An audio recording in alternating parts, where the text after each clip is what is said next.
Hello friends, మామిడికాయ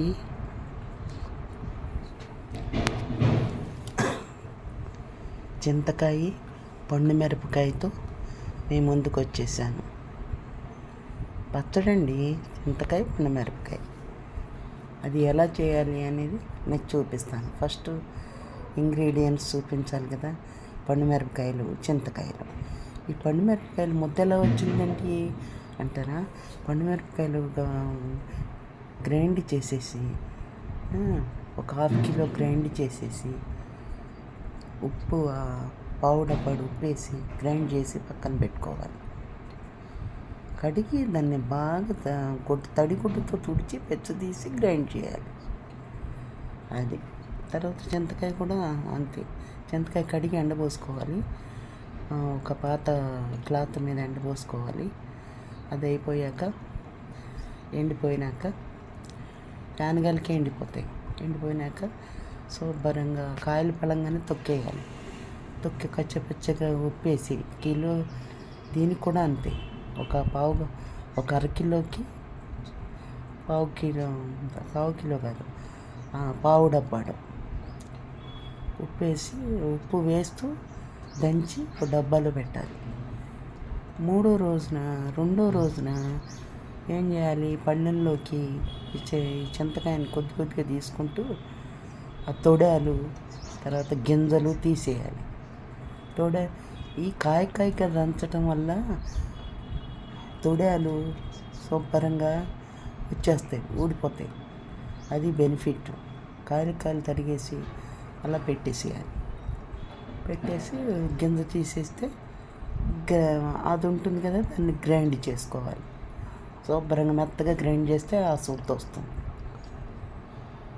ఇదేమో చెప్పా కదా, మెంతిపిండి అస్తమాటు గ్రైండ్ చేసుకోక్కర్లేదండి. మెంతులేమో 1/2 గ్లాసుడు, ఆవాలేమో 1/2 గ్లాసుడు. ముందు మెంతులు వేసేయండి. కాస్త వేగాక చివరిలో ఆవాలు వేయండి. సగంలో ఆవాలు వేయండి. వేపేసి దింపేసేయండి. పొడి చేసి పెట్టుకోండి, ఒక పక్కన పెట్టుకోండి. అది అస్తమాటు చెంచాడు వేయించాలన్నా కూడా వేయించలేదు. ఇప్పుడు ఏం చేస్తామంటే చింతకాయ పండు మిరపకాయ ఒక గిన్నెలో వేసి కలిపేసేయాలి. ఎంత క్వాంటిటీ అంటారా? ఇప్పుడు 1/2 కిలో దంచుకున్నాం, 1/2 కిలో చేసుకోవాలని లేదు. కొద్దిగా తీసుకుని చేసుకోవాలి. కొంచెం అదెంతో ఇది అంతే తీసుకుని చేసుకోవాలి.